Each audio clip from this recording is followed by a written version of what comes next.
दोस्तों नमस्कार। स्वागत है आपका हमारे YouTube चैनल उद्देश्य क्लासेस में।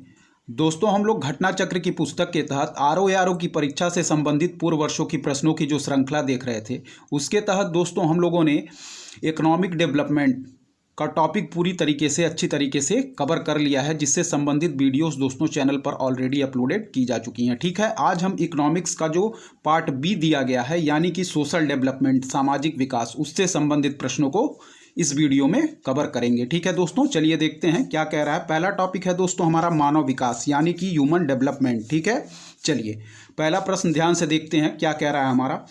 कह रहा है कि विकास के मानवीय पक्ष पर, क्या है, विकास के मानवीय पक्ष पर निम्नलिखित में से किस एक ने सबसे पहले ध्यान केंद्रित किया। ठीक है, ध्यान से देखिए, सारे प्रश्न बहुत इंपॉर्टेंट है। कह रहा है कि विकास के मानवीय पक्ष पर निम्नलिखित में से किस एक ने सबसे पहले ध्यान केंद्रित किया। तो इसका सही आंसर हो जाएगा दोस्तों संयुक्त राष्ट्र विकास कार्यक्रम। ठीक है, संयुक्त राष्ट्र विकास कार्यक्रम यानी कि यूएनडीपी। ठीक है, United Nation Development Programme, option A इसका राइट आंसर हो जाएगा। चलिए बढ़ेंगे अगले प्रश्न की तरफ दोस्तों, ध्यान से देखते रहिए, इसका सही आंसर ऑप्शन ए हो जाएगा। चलिए फिर कह रहा है दोस्तों कि यूनाइटेड नेशंस डेवलपमेंट प्रोग्राम की 1990 में प्रकाशित रिपोर्ट के अनुसार, क्या है, कह रहा है कि यूनाइटेड नेशन डेवलपमेंट प्रोग्राम की 1990 में प्रकाशित रिपोर्ट के अनुसार निम्न में से कौन सा एक मानव विकास सूचकांक की गणना में सम्मिलित नहीं है। ठीक है, ध्यान से देखें, कह रहा है कि यूनाइटेड नेशंस डेवलपमेंट प्रोग्राम की 1990 में प्रकाशित रिपोर्ट के अनुसार निम्न में से कौन सा एक मानव विकास सूचकांक की गणना में सम्मिलित नहीं है। ठीक है, तो यह 2013 का प्रश्न है दोस्तों, और इसमें हमारा आंसर था ऑप्शन बी यानी कि नगरीकरण। ठीक है, ऑप्शन बी नगरीकरण इसका राइट आंसर था। ठीक है दोस्तों, चलिए जबकि हमारा प्रति व्यक्ति आय, साक्षरता और जीवन प्रत्याशा, यह दोस्तों हमारा यूनाइटेड नेशन डेवलपमेंट प्रोग्राम की जो 1990 में प्रकाशित रिपोर्ट के अनुसार है, मानव विकास सूचकांक की गणना में हम लोग प्रति व्यक्ति आय को, साक्षरता को और जीवन प्रत्याशा को सम्मिलित करते हैं, जबकि नगरीकरण को सम्मिलित नहीं करते हैं। ठीक है दोस्तों, चलिए देख लेंगे हम लोग क्या क्या इसमें सम्मिलित करते हैं। ठीक है दोस्तों, चलिए देखेंगे ध्यान से, चलिए इसका डिटेल एक बार देख लेते हैं। चलिए यहाँ देखिए, कह रहा है कि वर्ष 1990 से 2009 तक मानव विकास सूचकांक की गणना हेतु 3 आयामों, देखिए ध्यान से देखिए, जन्म के समय जीवन प्रत्याशा, ठीक है, सकल नामांकन अनुपात एवं प्रौढ़ साक्षरता दर तथा प्रति व्यक्ति सकल घरेलू उत्पाद को क्रमशः स्वास्थ्य एवं दीर्घ जीविता, शैक्षणिक स्तर तथा जीवन निर्वाह स्तर के मापन हेतु प्रयोग किया जाता था। फिर देखिए, कह रहा है कि वर्ष 1990 से 2009 तक मानव विकास सूचकांक की गणना हेतु 3 आयामों, जन्म के समय जीवन प्रत्याशा, सकल नामांकन अनुपात एवं प्रौढ़ साक्षरता दर तथा प्रति व्यक्ति सकल घरेलू उत्पाद। ठीक है, 3 चीज याद रखिएगा, जन्म के समय जीवन प्रत्याशा, सकल नामांकन अनुपात एवं प्रौढ़ साक्षरता दर तथा प्रति व्यक्ति सकल घरेलू उत्पाद को क्रमशः हम लोग स्वास्थ्य एवं दीर्घ जीविता, शैक्षणिक स्तर तथा जीवन निर्वाह स्तर के मापन हेतु प्रयुक्त किया जाता था। फिर क्या कह रहा है कि वर्ष 2010 से यह रिपोर्ट निम्न 3 आयामों और उनसे संबद्ध संकेतकों के आधार पर जारी की जाती है। ठीक है, चलिए देखेंगे, यहाँ देखिए क्या दिया गया है, यहाँ देखिए ध्यान से।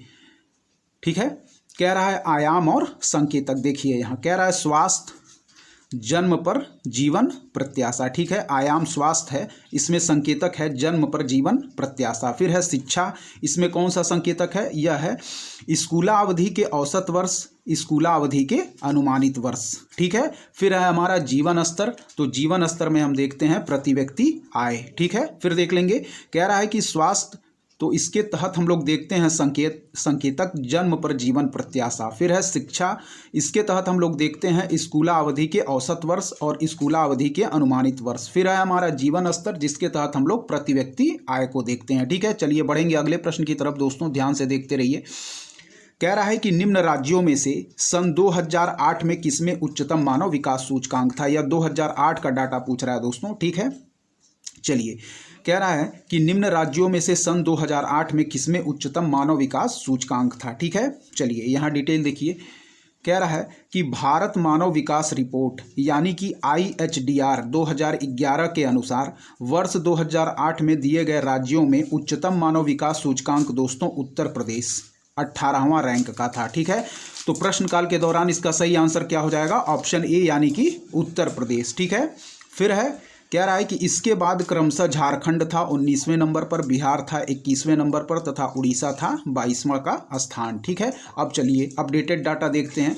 कह रहा है कि मार्च 2019 में भारतीय स्टेट बैंक द्वारा जारी रिपोर्ट के अनुसार मानव विकास सूचकांक के संदर्भ में वर्ष 2017 में जो शीर्ष राज्य है दोस्तों वह है हमारा केरल। ठीक है, केरल है रैंक 1, जबकि दूसरे तथा तीसरे स्थान पर क्रमशः गोवा तथा पंजाब हैं। ठीक है, तो यदि नवीनतम डाटा के अनुसार पूछा जाए दोस्तों तो आप लोग आंसर केरल मार्क करिएगा। ठीक है, केरल रैंक 1 पे है और दूसरे तथा तीसरे स्थान पर क्रमशः गोवा तथा पंजाब है। ठीक है, याद रखिएगा यह हमारा अपडेटेड डाटा है। चलिए बढ़ेंगे अगले प्रश्न की तरफ दोस्तों। क्या है, कह रहा है कि विश्व मानव विकास रिपोर्ट 2003 के अनुसार भारत का स्थान था। तो प्रश्नकाल के दौरान इसका आंसर 127वां था। ठीक है दोस्तों, अपडेटेड डाटा देखिए। चलिए क्या दिया गया है, अपडेटेड डाटा दिया गया है दोस्तों। कह रहा है कि मानव विकास रिपोर्ट 2021-22 में जारी सूचकांक के तहत, ठीक है ध्यान से देखिए, कह रहा है मानव विकास रिपोर्ट 2021-22 में जारी सूचकांक के तहत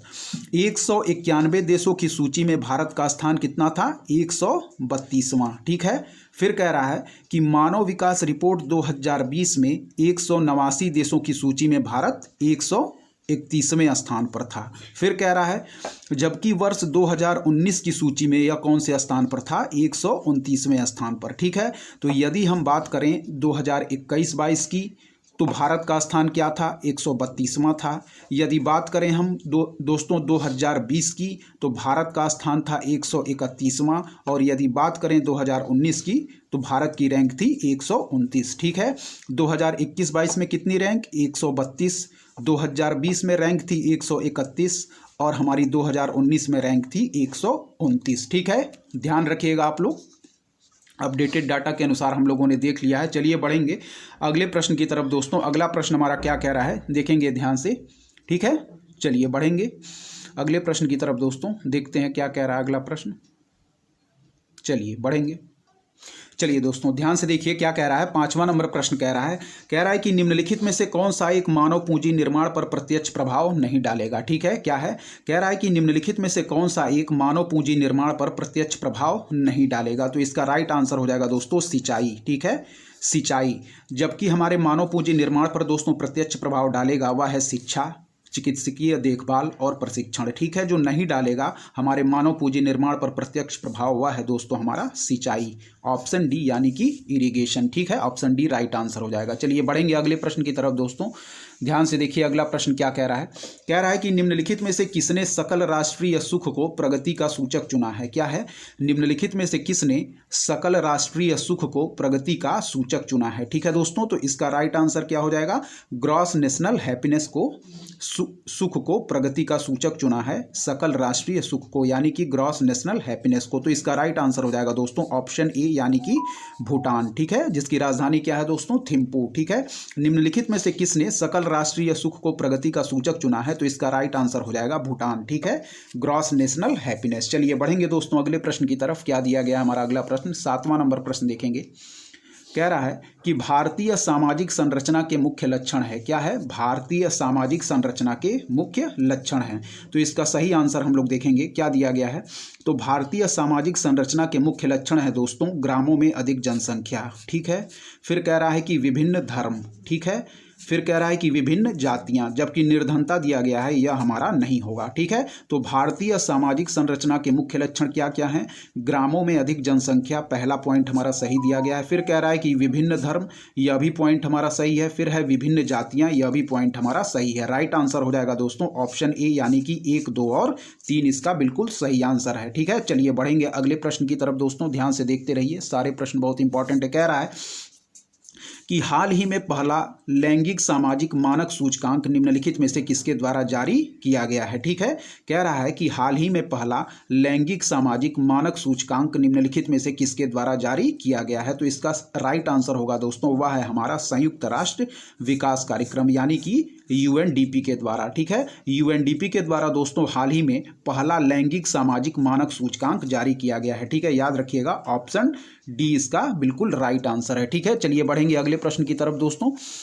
अगला प्रश्न है हमारा रोजगार एवं कल्याण योजनाएं। देखिए इससे काफ़ी प्रश्न बनते हैं दोस्तों परीक्षाओं में, ध्यान से देखिएगा। कह रहा है कि रोजगार एवं कल्याण योजनाएं। पहला प्रश्न क्या कह रहा है, ध्यान से देखिए।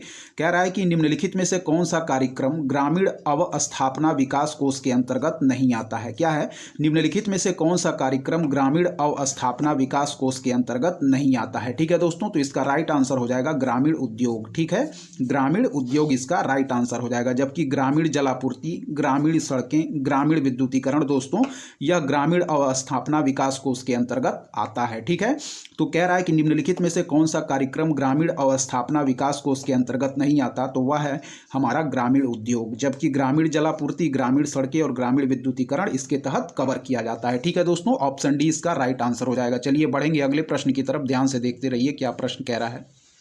चलिए दोस्तों दूसरा नंबर प्रश्न कह रहा है कि निम्न में से कौन सा एक भारत में 2009-10 में स्वास्थ्य पर लोक व्यय जीडीपी के प्रतिशत के रूप में है। क्या है, निम्न में से कौन सा एक भारत में 2009-10 में स्वास्थ्य पर लोक व्यय जीडीपी के प्रतिशत के रूप में है। ठीक है, तो यदि हम प्रश्न काल की बात करें तो इसका राइट आंसर था दोस्तों 1.09%। ठीक है, 1.09%, ऑप्शन बी इसका राइट आंसर था। ठीक है, लेकिन हम वर्तमान डाटा के अनुसार देखेंगे। यहाँ देखिए क्या कह रहा है, कह रहा है कि यदि हम बजट 2023-24 की बात करें, अपडेटेड डाटा। ठीक है दोस्तों, कह रहा है कि बजट यदि 2023-24 के अनुसार हम देखें तो स्वास्थ्य क्षेत्र पर व्यय वित्तीय वर्ष 22-23 में जीडीपी के 2.1% पर पहुंच गया है। जबकि वर्ष 2018-19 में यह कितना था, 1.4%। ठीक है, फिर देखेंगे बजट 2023-24 के अनुसार स्वास्थ्य क्षेत्र पर वित्तीय वर्ष 22-23 में दोस्तों जीडीपी के कितने प्रतिशत, 2.1% पर पहुंच गया है। जबकि वर्ष 2018-19 में यह कितना था, तो 1.4% था। ठीक है,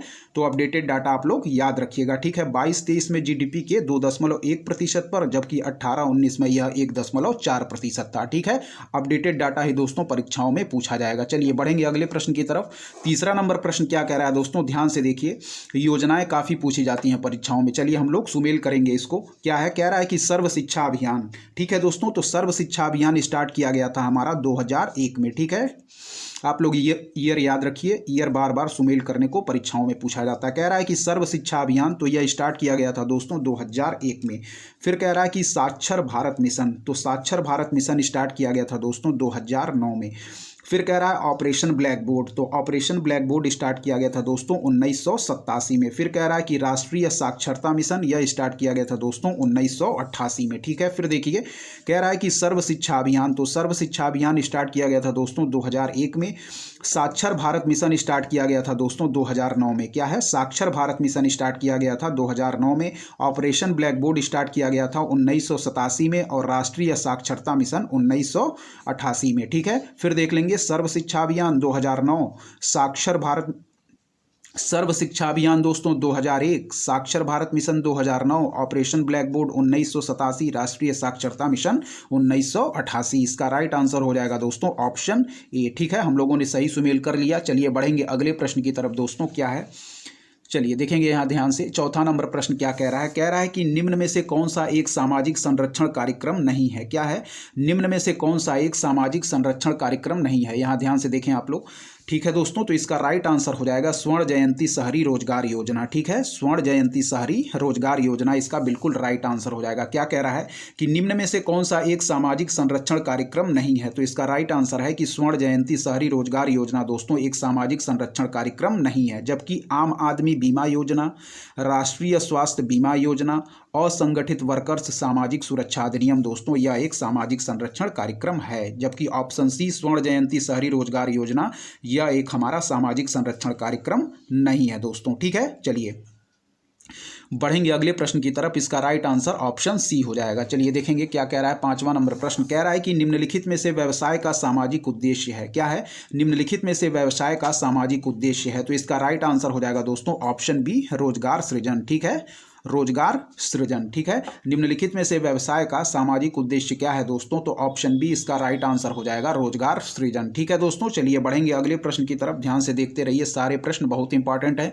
दोस्तों। यदि आपको हमारा कंटेंट पसंद आ रहा है तो हमारे चैनल उद्देश्य क्लासेस को जरूर सब्सक्राइब करें, लाइक करें, अपने दोस्तों के बीच शेयर करें और ऐसे ही पढ़ते रहें दोस्तों। चलिए बढ़ते हैं अगले प्रश्न की तरफ। ध्यान से देखते रहिए, सारे प्रश्न बहुत इंपॉर्टेंट हैं, बार बार परीक्षाओं में रिपीट किए जाते हैं। चलिए दोस्तों देखते हैं छठवां नंबर प्रश्न क्या है। कथन और कारण का प्रश्न है, ध्यान से देखिए कथन क्या कह रहा है। कथन कह रहा है दोस्तों कि शहरी गरीब की जड़ ग्रामीण क्षेत्रों में होती है। क्या कह रहा है कि शहरी गरीबी की जो जड़ होती है दोस्तों वह ग्रामीण क्षेत्रों में होती है। कारण क्या कह रहा है, देखिए ध्यान से, कह रहा है कि ग्रामीण क्षेत्रों में शिक्षा का स्तर निम्न होता है। ठीक है, ग्रामीण क्षेत्रों में शिक्षा का स्तर निम्न होता है। फिर देखेंगे कथन ए कह रहा है कि शहरी गरीबी की जड़ ग्रामीण क्षेत्रों में होती है, और कारण कह रहा है कि ग्रामीण क्षेत्रों में शिक्षा का स्तर निम्न होता है। ठीक है दोस्तों, तो इसका आंसर जो हम मार्क करेंगे वह करेंगे ए तथा आर दोनों सही है। क्या है, ए तथा आर दोनों सही है दोस्तों, और आर ए का सही स्पष्टीकरण है। ठीक है, ऑप्शन ए इसका बिल्कुल राइट आंसर हो जाएगा। ठीक है, चलिए बढ़ेंगे अगले प्रश्न की तरफ दोस्तों। क्या कह रहा है हमारा अगला प्रश्न, ध्यान से देखते रहिए, सारे प्रश्न इंपॉर्टेंट है। कह रहा है कि वर्ष 1999-2000 में नगर क्षेत्र में प्रति 1000 में रोजगार प्राप्त पुरुषों की संख्या के अनुसार निम्नांकित राज्यों के नाम अवरोही क्रम में प्रस्तुत कीजिए। क्या है, वर्ष 1999-2000 में नगर क्षेत्र में प्रति 1000 में रोजगार प्राप्त पुरुषों की संख्या के अनुसार निम्नांकित राज्यों के नाम अवरोही क्रम यानी कि डिसेंडिंग ऑर्डर में प्रस्तुत कीजिए। कौन कौन से राज्य दिए गए हैं, मेघालय, नागालैंड, असम और पश्चिम बंगाल। ठीक है दोस्तों, चलिए अब अपडेटेड डाटा के अनुसार हम प्रश्न देख लेते हैं। क्या है, यह 2001 का प्रश्न है दोस्तों। चलिए उसके हिसाब से ही इसमें डाटा दिया गया है। यहां देखिए आप लोग क्या दिया गया है। प्रश्न काल के दौरान दोस्तों इसका जो सही आंसर था वह था हमारा डी, सी, बी और ए। ठीक है, डी, सी, बी और ए। चलिए यहां हम डाटा देख लेंगे क्या है दोस्तों। प्रश्न में भी हमारा 2004-05 का ही डाटा दिया गया है। ठीक है दोस्तों, इसलिए हम लोग चलिए बढ़ते हैं अगले प्रश्न की तरफ। ये 2004-05 का डाटा है दोस्तों, अपडेटेड डाटा नहीं है। चलिए बढ़ेंगे अगले प्रश्न की तरफ। क्या है, कह रहा है कि बंधुआ मजदूरी पर रोक अधिनियम पास हुआ था। क्या है, ध्यान से देखिए, कह रहा है कि बंधुआ मजदूरी पर रोक अधिनियम पास हुआ था। तो इसका राइट आंसर हो जाएगा दोस्तों 1976 में, 1976 में दोस्तों हमारा बंधुआ मजदूरी पर रोक अधिनियम पास हुआ था। ठीक है, ऑप्शन बी इसका बिल्कुल राइट आंसर है, ध्यान रखिएगा। चलिए बढ़ेंगे अगले प्रश्न की तरफ दोस्तों। क्या है, कह रहा है कि स्वावलंबन योजना निम्नलिखित में से किस एक उद्देश्य की पूर्ति करती है। क्या है, स्वावलंबन योजना निम्नलिखित में से किस एक उद्देश्य की पूर्ति करती है। तो इसका राइट आंसर हो जाएगा दोस्तों महिलाओं को प्रशिक्षण एवं कौशल प्रदान करना। ठीक है, महिलाओं को कौशल एवं प्रशिक्षण प्रदान करना, ऑप्शन डी हमारा बिल्कुल राइट आंसर है। ठीक है, फिर देखेंगे ध्यान से, कह रहा है कि स्वावलंबन योजना निम्नलिखित में से किस उद्देश्य की पूर्ति करती है। तो इसका राइट आंसर हो जाएगा दोस्तों ऑप्शन डी, यानी कि महिलाओं को प्रशिक्षण एवं कौशल प्रदान करना। ठीक है, याद रखिएगा, पूछा जा सकता है कि स्वावलंबन योजना निम्नलिखित में से किस उद्देश्य की पूर्ति करेगी। तो यह है हमारा महिलाओं को प्रशिक्षण एवं कौशल प्रदान करना। ठीक है, ऑप्शन डी राइट आंसर। चलिए बढ़ेंगे अगले प्रश्न की तरफ, ध्यान से देखते रहिए दोस्तों। चलिए दोस्तों, यहाँ एक और योजना के बारे में दिया गया है, ध्यान से देख लेंगे हम। क्या है, कह रहा है दोस्तों कि स्व आधार योजना है। क्या है, स्व आधार योजना। तो स्व आधार योजना किसके लिए है दोस्तों, यह है हमारी कठिन परिस्थितियों में महिलाओं के लिए। ऑप्शन सी इसका बिल्कुल राइट आंसर हो जाएगा दोस्तों। तो यदि परीक्षा में पूछा जाए स्व आधार योजना क्या है दोस्तों, तो यह है हमारा कठिन परिस्थितियों में महिलाओं के लिए। ठीक है, ऑप्शन सी इसका बिल्कुल राइट आंसर हो जाएगा। चलिए बढ़ेंगे अगले प्रश्न की तरफ दोस्तों। क्या है हमारा 11वां नंबर प्रश्न। यहाँ देखिए कुछ योजना दी गई है दोस्तों, और उसके वर्ष को हम लोगों को सुमेल करना है। कह रहा है कि निम्नलिखित में से कौन सा सही सुमेलित नहीं है। निम्नलिखित में से कौन सा सही सुमेलित नहीं है। ठीक है दोस्तों, तो इसमें जो सही सुमेलित नहीं है वह है हमारा महिला समाख्या योजना। क्या है, जो सही सुमेल नहीं है वह है हमारा महिला समाख्या योजना। ठीक है दोस्तों, इसमें दिया गया है 1989। ठीक है, जबकि यह दोस्तों महिला समाख्या योजना 1989 में स्टार्ट ना होकर 1988 में, ठीक है, 1989 में स्टार्ट ना होकर 1988 में स्टार्ट किया गया। बाकी हम लोग देख लेंगे महिला समृद्धि योजना, यह 1993 में दिया गया है, बिल्कुल सही सुमेल है। महिला स्वशक्ति योजना 1998 दिया गया है, बिल्कुल सही सुमेल है। और राष्ट्रीय पोषाहार मिशन योजना 2003 दिया गया है, यह बिल्कुल सुमेल है। जबकि हमारा महिला समाख्या योजना 1989 दिया गया है, यह 1989 ना होकर 1988 होगा। ठीक है, आप लोग याद रखिएगा, महिला समाख्या योजना का राइट वर्ष क्या हो जाएगा 1988। जबकि महिला समृद्धि योजना 1993, महिला स्वशक्ति योजना 1998, राष्ट्रीय पोषाहार मिशन योजना 2003। तो हमारा सही सुमेल नहीं है, ऑप्शन सी हम लोगों ने देख लिया है। चलिए बढ़ेंगे अगले प्रश्न की तरफ दोस्तों। क्या है, कह रहा है कि प्रधानमंत्री ग्राम सड़क योजना है। क्या है, प्रधानमंत्री ग्राम सड़क योजना है। तो इसका राइट आंसर हम लोग देख लेंगे क्या दिया गया है। तो हमारा प्रधानमंत्री ग्राम सड़क योजना के बारे में देखते हैं क्या डिटेल दिया गया है यहाँ पे। चलिए देखेंगे, डी नंबर जो है इसका सही आंसर दिया गया है दोस्तों। कह रहा है कि प्रधानमंत्री जो ग्राम सड़क योजना है यह उन गांवों में जो सड़क से भली भांति संबद्ध नहीं है सामुदायिक जीवन का विकास करने हेतु है। ठीक है, चलिए ऑप्शन डी इसका राइट आंसर है। फिर देखेंगे उन गांवों में जो सड़क से भली भांति दोस्तों संबद्ध नहीं है वहां सामुदायिक जीवन का विकास करने हेतु हमारी प्रधानमंत्री ग्राम सड़क योजना है। तो राइट आंसर ऑप्शन डी। चलिए बढ़ेंगे अगले प्रश्न की तरफ दोस्तों, ध्यान से देखते रहिए, सारे प्रश्न इंपॉर्टेंट हैं। कह रहा है कि 13वां नंबर प्रश्न, ऊर्जा क्षेत्र पर क्या है, 13वां नंबर प्रश्न है, कह रहा है कि ऊर्जा क्षेत्र पर ब्याज भुगतान भार कम करने हेतु भारत सरकार ने कौन सी योजना प्रारंभ की है। क्या है, ऊर्जा क्षेत्र पर ब्याज भुगतान भार कम करने हेतु भारत सरकार ने कौन सी योजना प्रारंभ की है। तो इसका सही आंसर हो जाएगा दोस्तों क्या, हमारा ऑप्शन सी, यानी कि जो उदय योजना है यह हमारा बिल्कुल राइट आंसर हो जाएगा। ठीक है, क्या कह रहा है कि ऊर्जा क्षेत्र पर ब्याज भुगतान भार कम करने हेतु ऊर्जा क्षेत्र पर ब्याज, चलिए दोस्तों स्टार्ट करते हैं।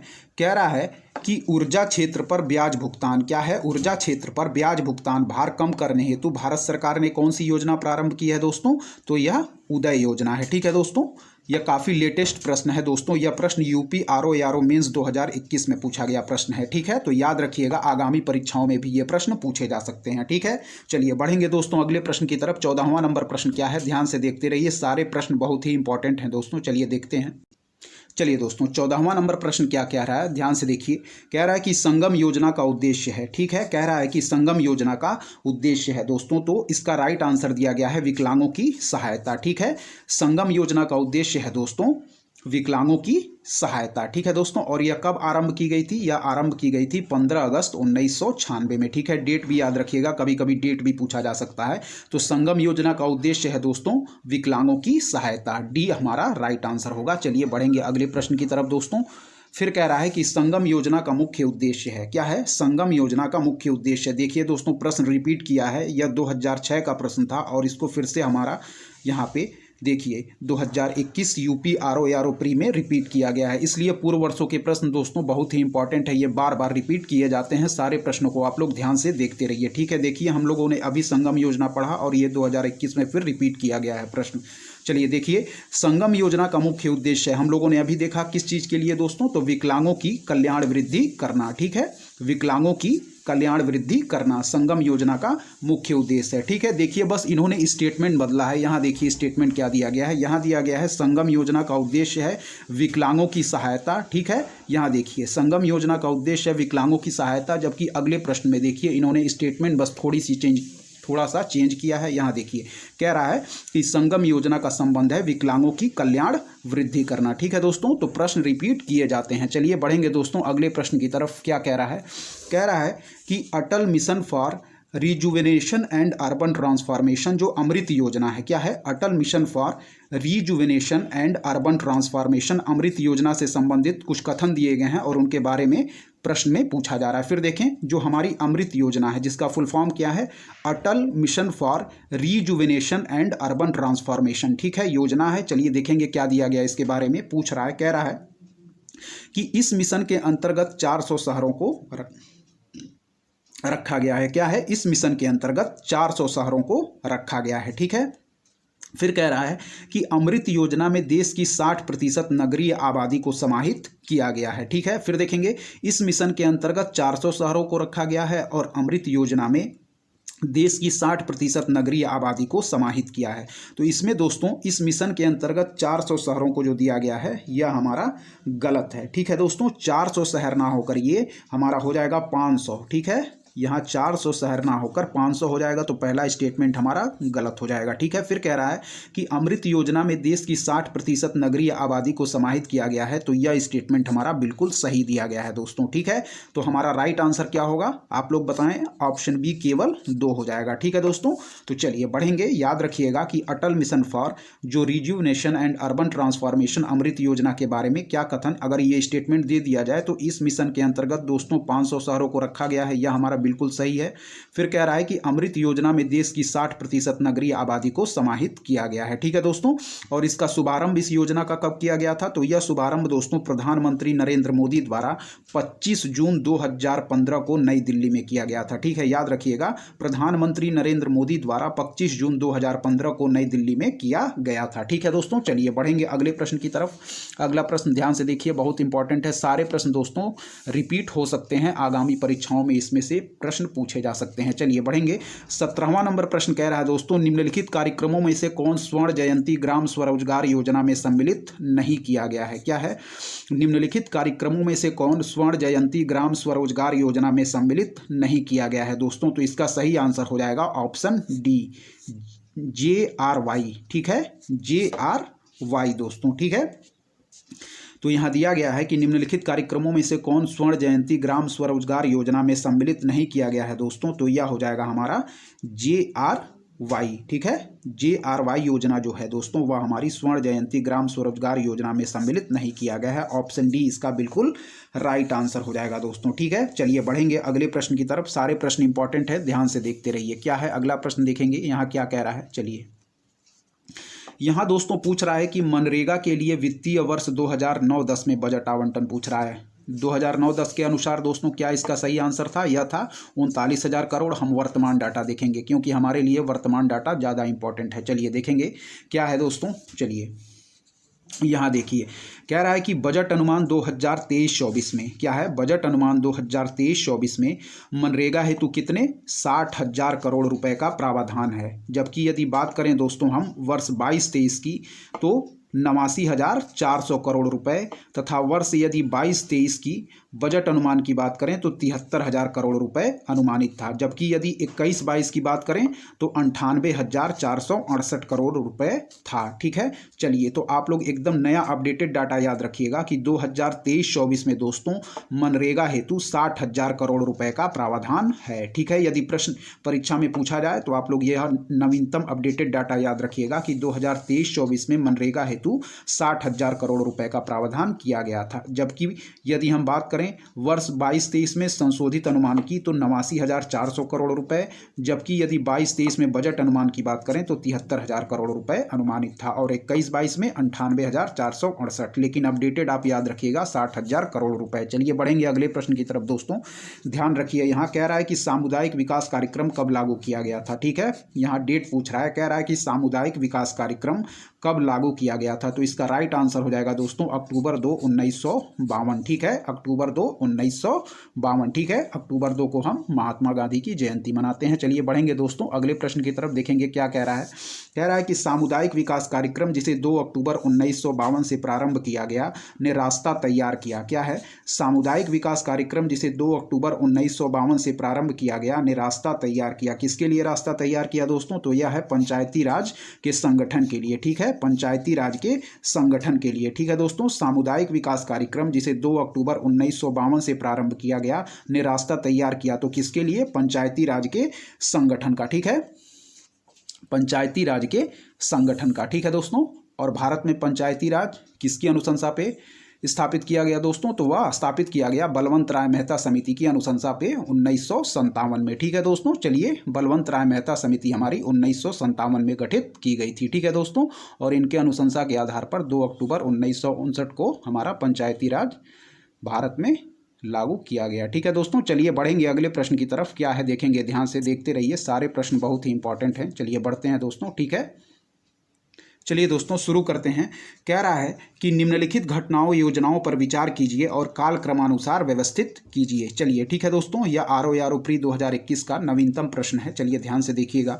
कह रहा है कि सामुदायिक विकास कार्यक्रम की शुरुआत। ठीक है, तो सामुदायिक विकास कार्यक्रम की शुरुआत कब की गई थी? 1952 में। हम लोगों ने पिछले प्रश्न में अभी देखा। ठीक है, फिर कह रहा है कि प्रजातांत्रिक विकेंद्रीकरण की संतुष्टि, तो यह कब की गई थी? 1957 में, यानी कि पंचायती राज की यहाँ बात कर रहा है। फिर कह रहा है कि थर्ड जो है हमारा की विलेज स्कीम की शुरुआत, तो की विलेज स्कीम की शुरुआत की गई थी दोस्तों 1950 में। ठीक है, फिर है जिला ग्राम्य विकास अभिकरण की जिला स्तर पर स्थापना, यह की गई थी दोस्तों 1999 में। ठीक है, चलिए अब हम लोग क्रमानुसार इसको व्यवस्थित करेंगे। तो क्रमानुसार यदि व्यवस्थित करेंगे दोस्तों तो इसका आंसर दिया गया है थर्ड 1 सेकेंड और 4, ठीक है, थर्ड 1 सेकेंड और फोर्थ, ठीक है। तो सबसे पहले हमारी कौन सी योजना आएगी, वह हमारी आ जाएगी दोस्तों की विलेज स्कीम की शुरुआत, ठीक है, की विलेज स्कीम की शुरुआत सबसे पहले थर्ड, ठीक है। फिर होगी हमारी सामुदायिक विकास कार्यक्रम की शुरुआत कब किया गया, सामुदायिक विकास कार्यक्रम का शुरुआत 1952 में।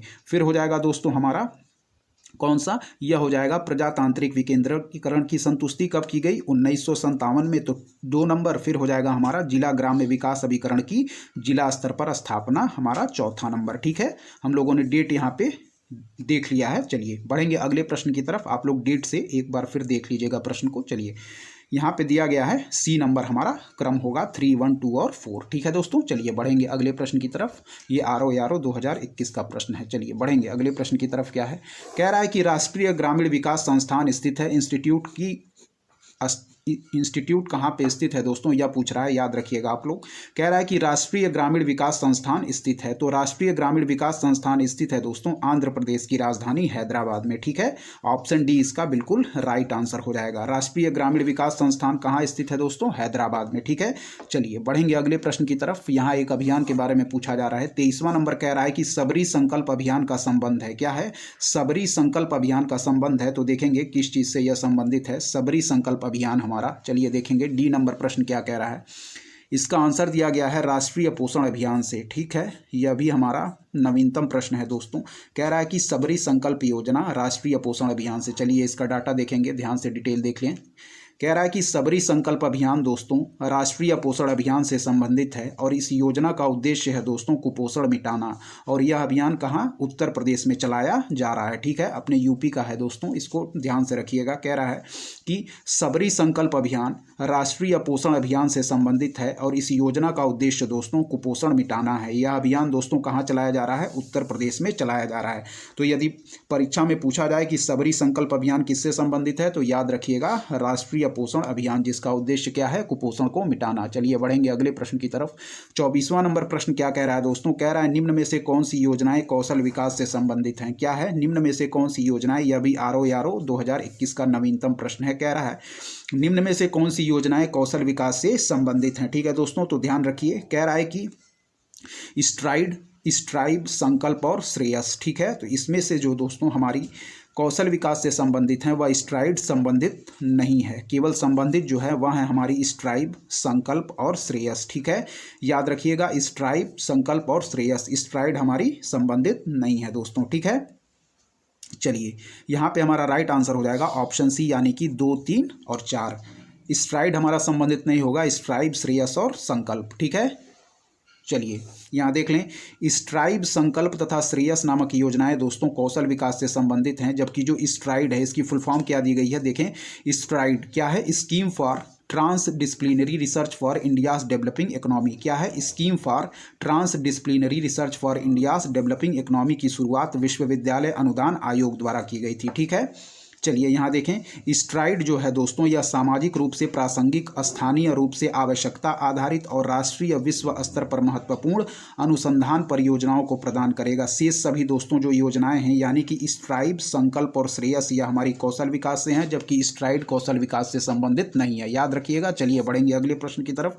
कह रहा आम आदमी बीमा योजना को प्रारंभ किया गया। क्या है, आम आदमी बीमा योजना को प्रारंभ किया गया। तो कब प्रारंभ किया गया दोस्तों, 2 अक्टूबर 2007 को, ठीक है। कब, 2 अक्टूबर 2007 को दोस्तों आम आदमी बीमा योजना को स्टार्ट किया गया। डेट आप लोग याद रखिएगा क्योंकि ये इंपॉर्टेंट है। चलिए बढ़ेंगे अगले प्रश्न की तरफ दोस्तों। क्या कह रहा है हमारा अगला प्रश्न, यहाँ देखिए।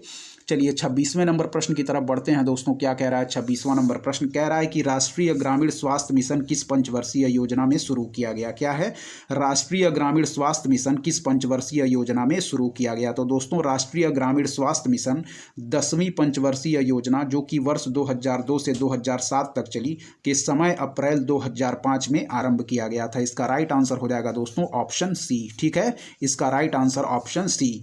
तो यदि पूछे कि राष्ट्रीय ग्रामीण स्वास्थ्य मिशन किस पंचवर्षीय योजना में शुरू किया गया था, तो याद रखिएगा कि राष्ट्रीय ग्रामीण स्वास्थ्य मिशन 10वीं पंचवर्षीय योजना, जिसका कार्यकाल क्या था, वर्ष 2002 से 2007 के समय अप्रैल 2005 में आरंभ किया गया था। यह इसका बिल्कुल राइट आंसर है, ऑप्शन 26 का जो हमारा प्रश्न नंबर 26 है, ऑप्शन सी 10वीं। चलिए बढ़ेंगे अगले प्रश्न की तरफ।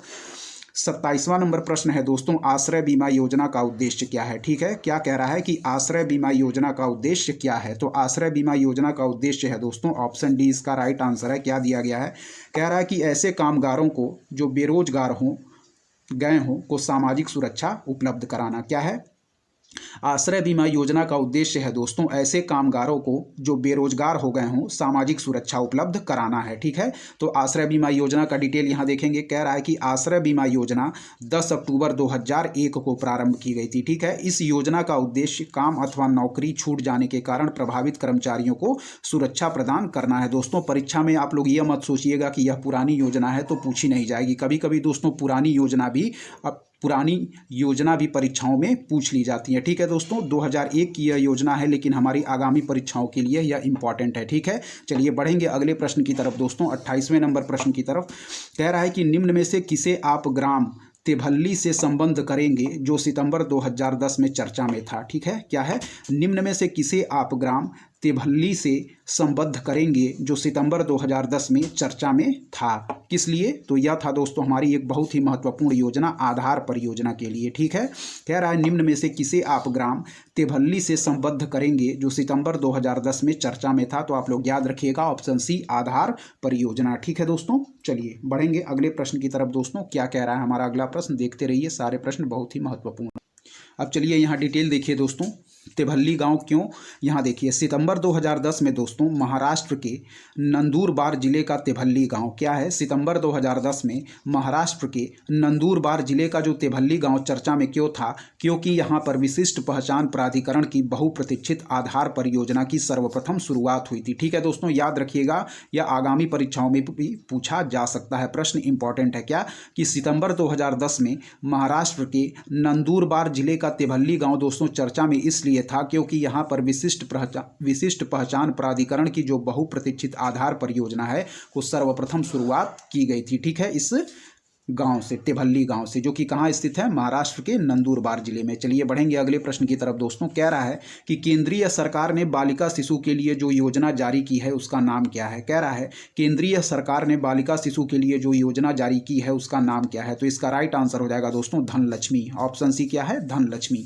तो धनलक्ष्मी योजना दोस्तों केंद्रीय सरकार ने बालिका शिशु के लिए जारी की है। चलिए बढ़ेंगे अगले प्रश्न की तरफ। क्या है, देखिए यहाँ कह रहा है कि सर्व शिक्षा अभियान निम्नलिखित में से किस आयु वर्ग के लिए है। क्या है, सर्व शिक्षा अभियान निम्नलिखित में से किस आयु वर्ग के लिए है। तो इसका राइट आंसर हो जाएगा दोस्तों 6 से 14 आयु वर्ग के सभी बच्चे। ठीक है, 6 से 14 आयु वर्ग के सभी बच्चे। सर्व शिक्षा अभियान निम्नलिखित में से किस आयु वर्ग के लिए है दोस्तों, तो 6 से 14 आयु वर्ग के सभी बच्चे। ठीक है, याद रखिए, परीक्षा में प्रश्न पूछा जा सकता है। अगले प्रश्न की तरफ बढ़ें।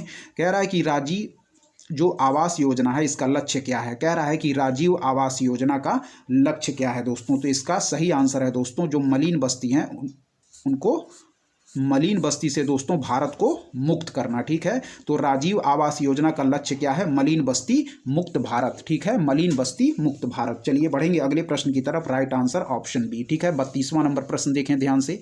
क्या कह रहा है, कह रहा है कि निम्न में से कौन मध्याह्न योजना को प्रारंभ एवं व्यवस्थित नहीं करता है। क्या है, कह रहा है कि निम्न में से कौन मध्याह्न भोजन योजना को प्रारंभ एवं व्यवस्थित नहीं करता है। तो इसका राइट आंसर हो जाएगा ऑप्शन डी यानी कि ठेकेदार। ठीक है, 2013 प्री में पूछा गया प्रश्न है। कह रहा है निम्न में से कौन मध्याह्न भोजन योजना को प्रारंभ एवं व्यवस्थित नहीं करता है। तो स्कूल मैनेजमेंट व्यवस्थापक बिल्कुल सही है, पंचायती राज संस्था बिल्कुल सही है, स्वयं सेवा समूह बिल्कुल सही है, जबकि ठेकेदार दोस्तों इसमें सम्मिलित नहीं होगा। और मध्याह्न भोजन योजना की शुरुआत कब की गई थी दोस्तों, तो डेट याद रखिएगा कि मध्याह्न भोजन योजना की शुरुआत दोस्तों 15 अगस्त 1995 से हुई थी। ठीक है, मध्याह्न भोजन योजना की शुरुआत 15 अगस्त 1995 से हुई थी, यहाँ डेट दिया गया है। ठीक है, ध्यान रखिए। चलिए बढ़ेंगे अगले प्रश्न की तरफ।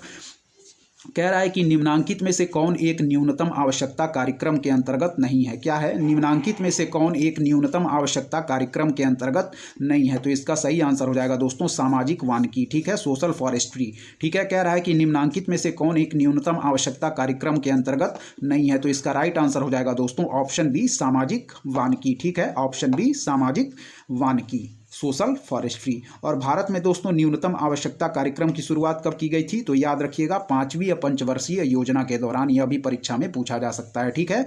न्यूनतम आवश्यकता कार्यक्रम की शुरुआत कब की गई थी? तो 5वीं पंचवर्षीय योजना के दौरान, ठीक है। चलिए बढ़ेंगे अगले प्रश्न की तरफ। क्या है? कह रहा है कि उद्यमिता को बढ़ावा देने हेतु योजना स्टैंड अप इंडिया संबंधित है। क्या है? कह रहा है कि उद्यमिता को बढ़ावा देने हेतु दोस्तों, चलिए देखेंगे इसका आंसर क्या दिया गया। चलिए दोस्तों ध्यान से देखते रहिए क्या पूछ रहा है कि उद्यमिता को बढ़ावा देने हेतु जो योजना स्टैंड अप इंडिया है यह किससे संबंधित है, ठीक है दोस्तों। तो चलिए देखेंगे किससे संबंधित है स्टैंड अप इंडिया हमारी योजना जो है। देखेंगे यहाँ क्या दिया गया है। चलिए देखिए दोस्तों क्या दिया गया है यहाँ पे, ये देखिए। तो यहाँ इसका दिया गया है आंसर जो दोस्तों वह है हमारा ऑप्शन डी, यानी कि जो हमारी स्टैंड अप इंडिया योजना है दोस्तों यह संबंधित है महिला से भी, एससी से भी और एसटी से भी, ठीक है। महिला से भी, एससी से भी और एसटी से भी। यह दोस्तों हमारा एकदम लेटेस्ट प्रश्न है, यूपी आरओ मीन्स 2021 का प्रश्न है। तो याद रखिएगा कि उद्यमिता को बढ़ावा देने हेतु योजना जो स्टैंड अप इंडिया है वह संबंधित है हमारी महिला, एससी और एसटी से, ठीक है दोस्तों। यदि आपको हमारा कंटेंट पसंद आ रहा है तो हमारे चैनल उद्देश्य क्लासेस को जरूर सब्सक्राइब करें दोस्तों, लाइक करें, अपने दोस्तों के भी शेयर करें और ऐसे ही पढ़ते रहें दोस्तों। चलिए बढ़ते हैं हम लोग अगले प्रश्न की तरफ। ध्यान से देखते रहिए, सारे प्रश्न बहुत ही महत्वपूर्ण है और बार बार परीक्षाओं में रिपीट किए जाते हैं। यहाँ कह रहा है कि दोस्तों विजन 2020 क्या है? कह रहा है कि विजन 2020 क्या है, ठीक है दोस्तों। तो इसका राइट आंसर हो जाएगा, चलिए यहां देखेंगे। कह रहा है कि भारत सरकार का एक कार्यक्रम सभी क्षेत्रों में पूर्ण आत्मनिर्भरता प्राप्त करने का, ठीक है। यहां देखें कह रहा है कि आगे की परीक्षाओं में भी पूछा जा सकता है कि विजन 2020 क्या है दोस्तों। तो भारत सरकार का एक कार्यक्रम जो सभी क्षेत्रों में पूर्ण आत्मनिर्भरता प्राप्त करने के लिए है, ठीक है। ऑप्शन डी बिल्कुल राइट आंसर हो जाएगा। चलिए बढ़ेंगे अगले प्रश्न की तरफ। कह रहा है कि ग्रामीण क्षेत्रों में शहरी सुविधाएं देने की नीति का समर्थन किसने किया था, ठीक है। ग्रामीण क्षेत्रों में शहरी सुविधाएं देने की नीति का समर्थन किसने किया था, ठीक है, जो कि हमारी पूरा योजना के नाम से जानी जाती है दोस्तों, ठीक है। प्रोवाइडिंग अर्बन रूरल एमेनिटी, ठीक है, प्रोवाइडिंग अर्बन रूरल एमेनिटीज, ठीक है। तो इससे संबंधित हैं दोस्तों हमारे प्रिय राष्ट्रपति डॉक्टर एपीजे अब्दुल कलाम जी, ठीक है। ग्रामीण क्षेत्रों में शहरी सुविधाएं देने की नीति का समर्थन किसने किया था दोस्तों? पूरा योजना जिसको हम लोग जानते हैं providing urban amenities in rural areas, ठीक है। Providing urban amenities in rural areas के नाम से भी जिसको हम लोग जानते हैं ग्रामीण क्षेत्रों में शहरी सुविधाएं देने की नीति, तो हमारे प्रिय राष्ट्रपति डॉक्टर एपीजे अब्दुल कलाम जी ने, ठीक है दोस्तों। ऑप्शन ए इसका राइट आंसर है, याद रखिएगा। चलिए बढ़ेंगे अगले प्रश्न की तरफ। क्या है? ध्यान से देखते रहिए, सारे प्रश्न बहुत इंपॉर्टेंट। चलिए दोस्तों एक बहुत ही महत्वपूर्ण योजना, ठीक है, जिसकी डेट भी दोस्तों पूछी जाती है, इसकी पूरी डिटेल को हम लोग देखेंगे, ठीक है। चलिए कह रहा है कि प्रधानमंत्री जनधन योजना, याद रखिएगा प्रधानमंत्री जनधन योजना के लिए निम्नलिखित में से क्या सत्य है? दुर्घटना बीमा और जीवन बीमा पूछ रहा है, ठीक है। तो प्रधानमंत्री जनधन योजना के लिए जो राइट है दोस्तों वह है दुर्घटना बीमा हमारा 1 लाख का है, जबकि जीवन बीमा हमारा 30,000 का है, ठीक है। क्या है? दुर्घटना बीमा जो इसके तहत दिया गया है वह है 1 लाख का, जबकि हमारा जीवन बीमा की बात करें तो वह है 30,000 का, ठीक है। चलिए इसका डिटेल बहुत ही इंपॉर्टेंट है दोस्तों, आप लोग ध्यानपूर्वक देखिएगा। हम लोग पढ़ते हैं डिटेल क्या दिया गया है।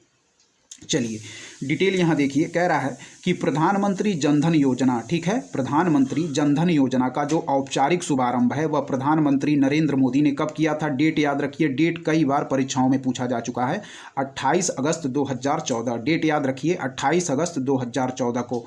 कहाँ से? दिल्ली। जगह भी याद रखिए दोस्तों, स्टेटमेंट बना के परीक्षा में प्रश्न पूछा जा सकता है। 28 अगस्त 2014 को दिल्ली में आयोजित एक राष्ट्रीय समारोह में किया। हम फिर रिपीट करेंगे, ध्यान से देखें। प्रधानमंत्री जनधन योजना का औपचारिक शुभारंभ प्रधानमंत्री नरेंद्र मोदी ने दोस्तों 28 अगस्त 2014 को दिल्ली में आयोजित एक राष्ट्रीय समारोह में किया था, ठीक है। फिर क्या कह रहा है? कह रहा है कि इस योजना में लाभार्थियों को अन्य बैंकिंग सुविधाओं के अलावा, क्या है, अन्य बैंकिंग सुविधाओं के अलावा रुपे डेबिट कार्ड दिया जा रहा है, ठीक है, रुपे डेबिट कार्ड दिया जा रहा है। फिर क्या कह रहा है कि जिसमें 1 लाख रुपए, क्या है, जिसमें 1 लाख रुपए 28 अगस्त 2018 के बाद खोले गए खातों पर 2 लाख रुपए, ठीक है। शुरुआत जब की गई थी तब 1 लाख रुपए, लेकिन 28 अगस्त 2018 के बाद खोले गए खातों पर 2 लाख रुपए का दुर्घटना बीमा कवर शामिल है, ठीक है। फिर कह रहा है कि 26 जनवरी 2015 के पहले खोले गए बैंक खातों, क्या है, 26 जनवरी 2015 के पहले खोले गए बैंक खातों को इस चरण में 30,000 रुपये मूल्य का जीवन बीमा कवर भी प्राप्त होगा, ठीक है दोस्तों। जीवन बीमा कवर भी 30,000 रुपये का प्राप्त होगा। ठीक है, चलिए बढ़ेंगे अगले प्रश्न की तरफ, ध्यान से देखते रहिए क्या कह रहा है।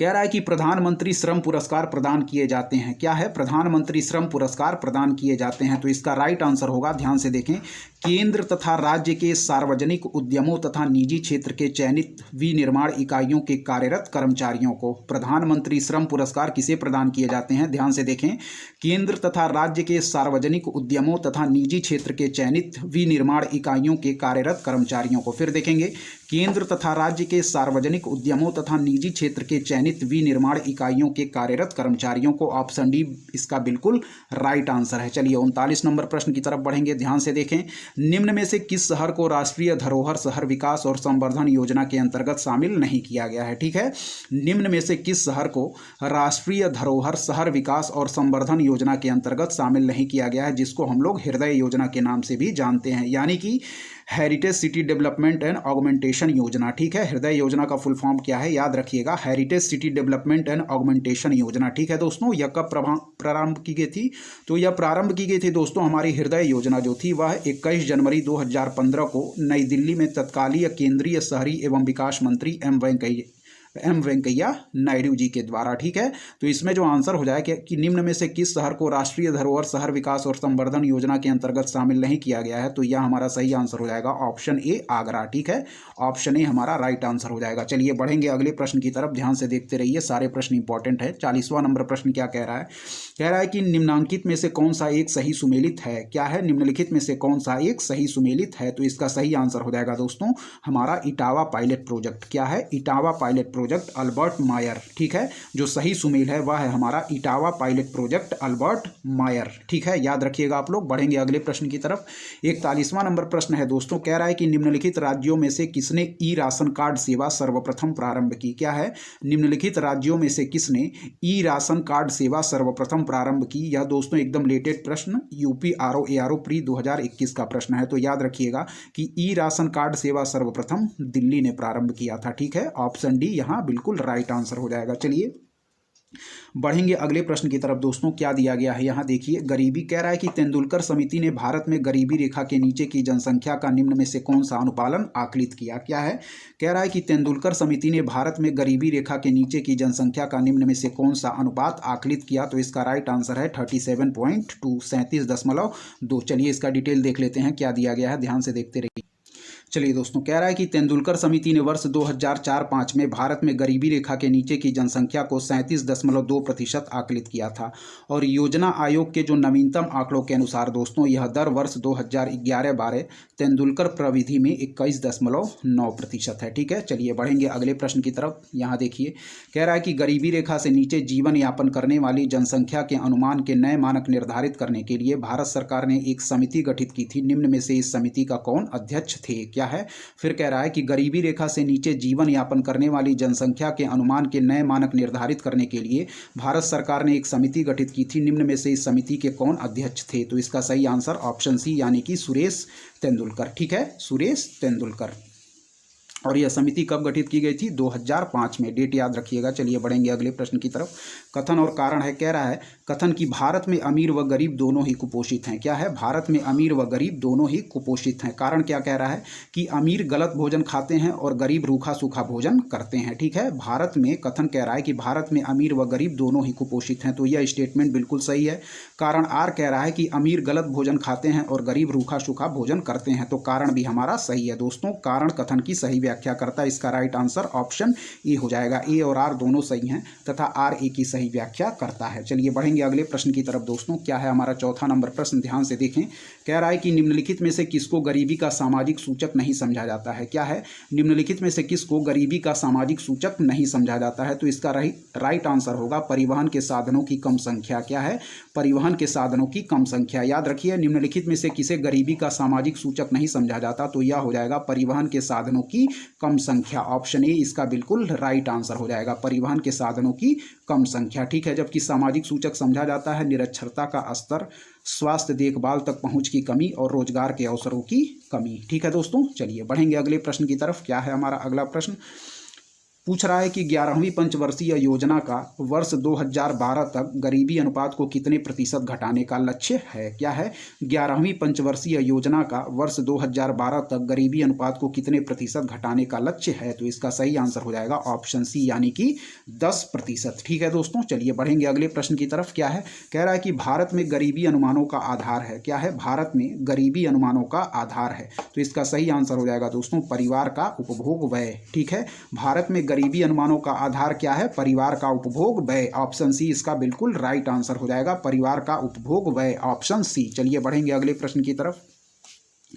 क्या है, हमारा 7वां नंबर प्रश्न देखेंगे। कह रहा है कि भारत में गरीबी रेखा के निर्धारण का आधार है। क्या है, भारत में गरीबी रेखा के निर्धारण का आकार है। तो इसका सही आंसर हो जाएगा दोस्तों कि भारत में गरीबी रेखा के निर्धारण का आधार क्या है, वह है हमारा उपभोग आंकड़ा। ठीक है, उपभोग आंकड़ा, ऑप्शन सी इसका बिल्कुल राइट आंसर है। ठीक है, यहाँ देखें, कह रहा है कि भारत में गरीबी का स्तर निर्धारित होता है। क्या है, भारत में गरीबी का स्तर निर्धारित होता है। तो इसका सही आंसर हो जाएगा दोस्तों घरेलू उपभोक्ता के व्यय के आधार पर। क्या है, भारत में गरीबी स्तर निर्धारित होता है घरेलू उपभोक्ता के व्यय के आधार पर। याद रखिएगा, ऑप्शन सी इसका बिल्कुल राइट आंसर हो जाएगा। बढ़ेंगे अगले प्रश्न की तरफ दोस्तों। चलिए दोस्तों, कह रहा है कि भारत में निर्धनता के स्तर का आकलन किया जाता है। बार बार यह प्रश्न रिपीट किया गया है दोस्तों, आप लोग ध्यान से देखिएगा। ठीक है, कह रहा है कि भारत में निर्धनता के स्तर का आकलन किया जाता है। ठीक है, तो भारत में निर्धनता के स्तर का आकलन किया जाता है दोस्तों किसके आधार पर, परिवार के उपभोग व्यय के आधार पर। ठीक है, परिवार के उपभोग व्यय के आधार पर, ऑप्शन सी बिल्कुल राइट आंसर हो जाएगा दोस्तों। ठीक है, चलिए यहाँ देखिए क्या कह रहा है। कह रहा है कि सार्वजनिक वितरण प्रणाली के संबंध में निम्नलिखित कथनों पर विचार कीजिए। पीडीएस सिस्टम के बारे में। ठीक है, पब्लिक डिस्ट्रीब्यूशन सिस्टम के बारे में कुछ कथन पूछा जा रहा है। यहाँ देखिए, मुख्य उद्देश्य था सब्सिडाइज्ड कीमतों पर आवश्यक वस्तुओं को प्रदान करना। क्या है, मुख्य उद्देश्य था सब्सिडाइज्ड कीमतों पर आवश्यक वस्तुओं को प्रदान करना। दूसरा, यह कीमत सहायक कार्यक्रम की तरह प्रारंभ किया गया था। क्या है, यह कीमत सहायक कार्यक्रम की तरह प्रारंभ किया गया था। फिर तीसरा कह रहा है कि खाद्य सब्सिडी राज्य सरकारों के द्वारा दी जाती है। यह गलत है दोस्तों, खाद्य सब्सिडी राज्य सरकारों के द्वारा ना देकर यह हमारी, चलिए इसका डिटेल अभी हम देख लेंगे। पहले देखते हैं, कह रहा है कि मुख्य उद्देश्य था सब्सिडाइज्ड कीमतों पर आवश्यक वस्तुओं को प्रदान करना। तो पहला स्टेटमेंट हमारा बिल्कुल सही है दोस्तों। फिर कह रहा है कि यह कीमत सहायक कार्यक्रम की तरह प्रारंभ किया गया था। यह भी स्टेटमेंट हमारा सही है। तो जो राइट आंसर है वह है हमारा बी, यानी कि 1 तथा 2। ठीक है दोस्तों, चलिए यहाँ देखिए, कह रहा है कि 1960 के दशक में सार्वजनिक वितरण प्रणाली को कीमत सहायक कार्यक्रम की तरह प्रारंभ किया गया था। दूसरा स्टेटमेंट यही था जो कि राइट था। कह रहा है इसका मुख्य उद्देश्य था सब्सिडाइज्ड कीमतों पर आवश्यक वस्तुओं को प्रदान करना। पहला स्टेटमेंट भी सही है। कह रहा है कि भारत में खाद्य सब्सिडी में शामिल हैं समर्थन मूल्य के द्वारा किसानों को दी जाने वाली सब्सिडी। ठीक है, फिर कह रहा है कि भारतीय खाद्य निगम के क्रय परिचालन। ठीक है, भारतीय खाद्य निगम के क्रय परिचालन। फिर कह रहा है कि सार्वजनिक वितरण प्रणाली के द्वारा दी जाने वाली उपभोक्ता सब्सिडी। ठीक है, तो कौन कौन सा शामिल है, समर्थन मूल्य के द्वारा किसानों को दी जाने वाली सब्सिडी। फिर कह रहा है भारतीय खाद्य निगम के क्रय परिचालन। फिर कह रहा है कि सार्वजनिक वितरण प्रणाली के द्वारा दी जाने वाली उपभोक्ता सब्सिडी तथा इन सभी की लागतों को कवर करने के लिए एफसीआई को सब्सिडी। ठीक है, चलिए बढ़ेंगे अगले प्रश्न की तरफ। ध्यान से देखिए, कह रहा है कि योजना आयोग की वर्ष 1999-2000 रिपोर्ट के अनुसार गरीबी रेखा से नीचे के लोगों का अधिकतम प्रतिशत है दोस्तों। ठीक है, यह हमारा 1999-2000 का पुराना डाटा है। प्रश्नकाल के अनुसार इसका आंसर था ऑप्शन सी। ठीक है, चलिए दोस्तों, यहाँ जो आंसर प्रश्न में दिया गया यह भी हमारा 2013 का डाटा, पुराना डाटा दिया गया है। ठीक है दोस्तों, अपडेटेड डाटा नहीं दिया गया है। चलिए बढ़ेंगे अगले प्रश्न की तरफ। कह रहा है कि भारत में गरीबी रेखा से नीचे रहने वालों का प्रतिशत है। क्या है, भारत में गरीबी रेखा से नीचे रहने वालों का प्रतिशत है दोस्तों। ठीक है, तो इसका आंसर स्टार मार्क किया गया है। डिटेल देखेंगे यहाँ क्या कह रहा है। डिटेल कह रहा है, ध्यान से देखिए, तेंदुलकर पद्धति के अनुसार वर्ष 2004-05 में भारत की कुल जनसंख्या का 37.2% गरीबी रेखा के नीचे अधिवासित था। और तेंदुलकर समिति द्वारा प्रस्तुत विधि के आधार पर गरीबी के योजना आयोग के नवीनतम आकलन के अनुसार वर्ष 11-12 में भारत की कुल जनसंख्या का लगभग 21.9% दोस्तों गरीबी रेखा से नीचे अधिवासित है। चलिए बढ़ेंगे अगले प्रश्न की तरफ। 13वां नंबर प्रश्न कह रहा है कि शहरी क्षेत्र में गरीबी रेखा से निम्नलिखित से औसतन कम कैलोरी प्रतिदिन प्रति व्यक्ति का मानक भारतीय योजना आयोग द्वारा निर्धारित किया गया। तो इसका सही आंसर हो जाएगा दोस्तों 2100। ठीक है, शहर में 2100, जबकि ग्रामीण में दोस्तों 2400 कैलोरी प्रतिदिन। याद रखिएगा। चलिए बढ़ेंगे अगले प्रश्न की तरफ। 14वां नंबर प्रश्न क्या कह रहा है दोस्तों?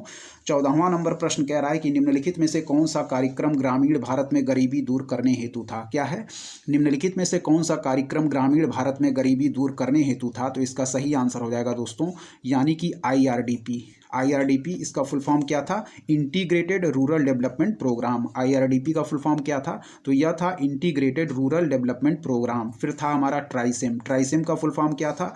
Training of rural youth for self employment. क्या है? Training of rural youth for self employment. ठीक है। फिर था हमारा NREP। ठीक है, NREP यह क्या था दोस्तों? National rural employment programme. क्या है? नेशनल रूरल एम्प्लॉयमेंट प्रोग्राम था। तो यदि पूछे कि निम्नलिखित में से कौन सा कार्यक्रम ग्रामीण भारत में गरीबी दूर करने हेतु था, तो IRDP भी था, यानी कि इंटीग्रेटेड रूरल डेवलपमेंट प्रोग्राम। ट्राइसेम भी था, यानी कि training of rural youth for self employment. फिर दोस्तों दिया गया है NREP, यानी कि नेशनल रूरल एम्प्लॉयमेंट प्रोग्राम, यह भी था। तो हमारा राइट आंसर हो जाएगा दोस्तों ऑप्शन डी, इसका उपर्युक्त सभी। ठीक है दोस्तों। तो इस प्रकार दोस्तों इकोनॉमिक्स के पार्ट बी के तहत जो सोशल डेवलपमेंट का पार्ट था उसको हम लोगों ने पूरी अच्छी तरीके से सारे प्रश्नों को डिटेल फॉर्म में कवर कर लिया है। ठीक है दोस्तों। अब जो इकोनॉमिक्स के तहत जो हमारा अगला सी टॉपिक दिया गया है, पार्ट सी, वह दिया गया है दोस्तों वैदेशिक क्षेत्र। ठीक है, अगली वीडियो में हम लोग उसको भी कवर कर लेंगे। ठीक है। तो दोस्तों यदि आपको हमारी वीडियो पसंद आ रही है, ठीक है, तो हमारे चैनल उद्देश्य क्लासेस 91 को जरूर सब्सक्राइब करें दोस्तों, लाइक करें, अपने दोस्तों के भी शेयर करें और ऐसे ही पढ़ते रहें दोस्तों। धन्यवाद। जय हिंद दोस्तों।